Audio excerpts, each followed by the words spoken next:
SNP spokesperson Dave Doogan. Thank you, Madam Deputy Speaker. I'd like to thank the Honourable Member for Worley for securing this debate. It's an important debate, focusing as it does on the state's ability to defend the people of these islands, albeit under the current constitutional arrangements. Sovereignty is the precious prize that elevates countries from the ignominy of sub-state status. And we see the value of that with the brave actions of Ukrainians fighting with everything they have at their disposal to protect their sovereignty, their independence and the freedom of their people, and all power to them in that battle.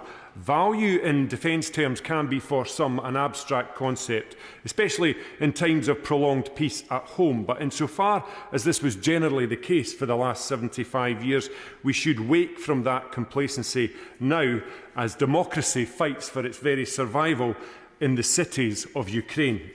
We see in this conflict the criticality of having the right equipment at the right time in the right place, and this necessarily turns the spotlight on the institutionally incompetent defence procurement dynamic that the UK is encumbered with, Madam Deputy Speaker. Even the Treasury doesn't trust the Ministry of Defence to manage their finances effectively and categorises them in the third quartile of government departments for financial management and capability. I can only assume there isn't anybody in the fourth quartile, therefore. Any one of the MOD's headline failures would represent a multi-billion-pound betrayal of the taxpayer.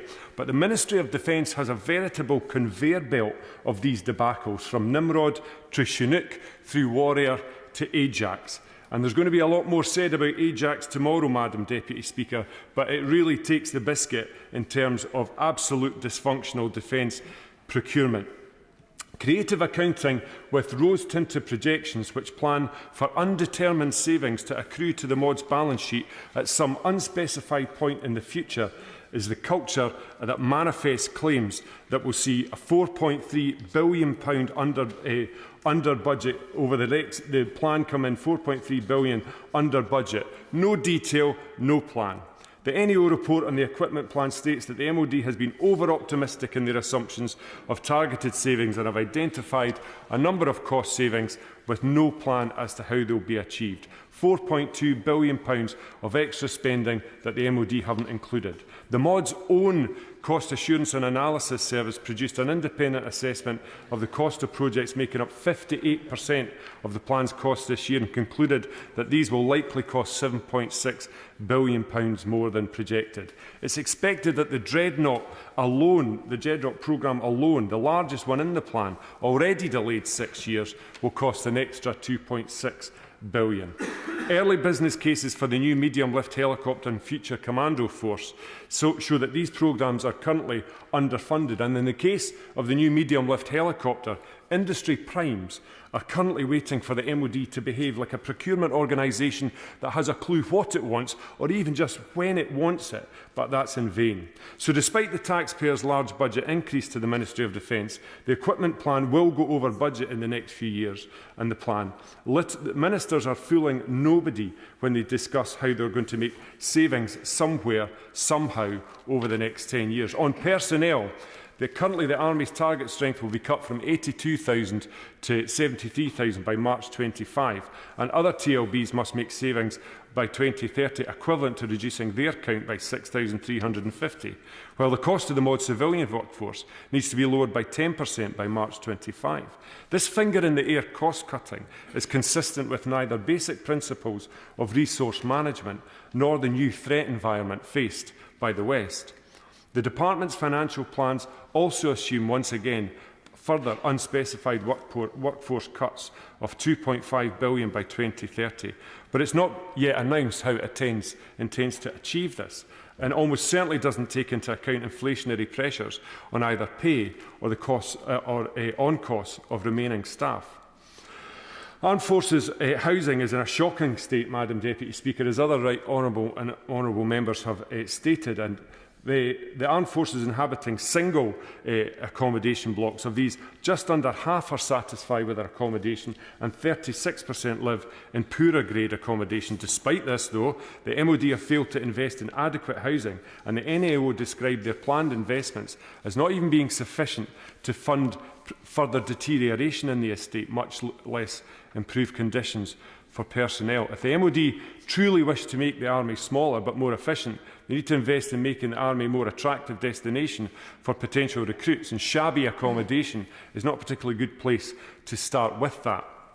Madam Deputy Speaker, Scotland currently has 2,000 fewer soldiers stationed there than we can expect from our population share, which is doubtless a function of the recruitment issues facing the Army, with a range of causal factors not limited to accommodation but also remuneration.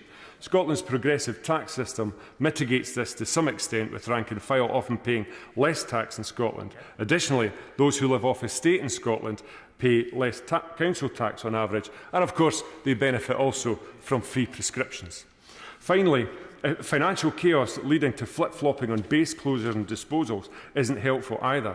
Selling off land at RM Condor in my Angus constituency and then backpedalling on that.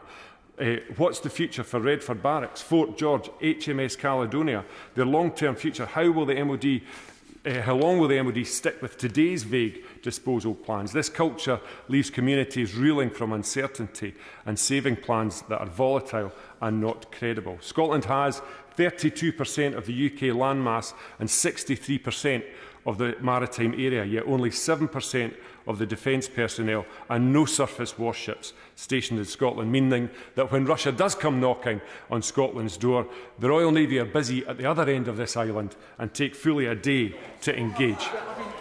I'm sorry, will the honourable gentleman give way? Certainly will. I've been containing myself through the honourable gentleman's speech, because I know that there is other contributions to get through before I have my own go. But I can't let him say what he just said about the Royal Navy. It is there to protect the whole of the United Kingdom, and our interests overseas is a huge commitment we have to the High North going on right now as I speak. And the fact that we have also in Scotland the whole of our submarine fleet being based there in the future, including our continuous at-sea nuclear deterrent, which is so vital to our interests right now. Well, Madam Deputy Speaker, there's a lot of chest beating goes on about the nuclear deterrent, but much less discussion about the cost of it. We've heard from honourable and gallant members about how much they'd like to see numbers in the Army go up, but they don't talk so much about the cost of the Defence Nuclear Organisation and how it's 50% higher than the next department, which is the Army. So they're not so focused on the cost. And incidentally, I noticed the Minister in his intervention didn't point out which surface warships there are in Scotland, because there aren't any. The UK's, that's not a surface ship. The UK's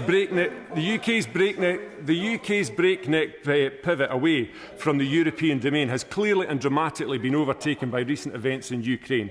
The mercifully long period of relative stability in Europe is under threat, not seen since the war. So it's clearer now than ever that the top defence priority for these islands is and must always be ensuring peace and stability in the Euro-Atlantic area, as we on these benches have long argued for.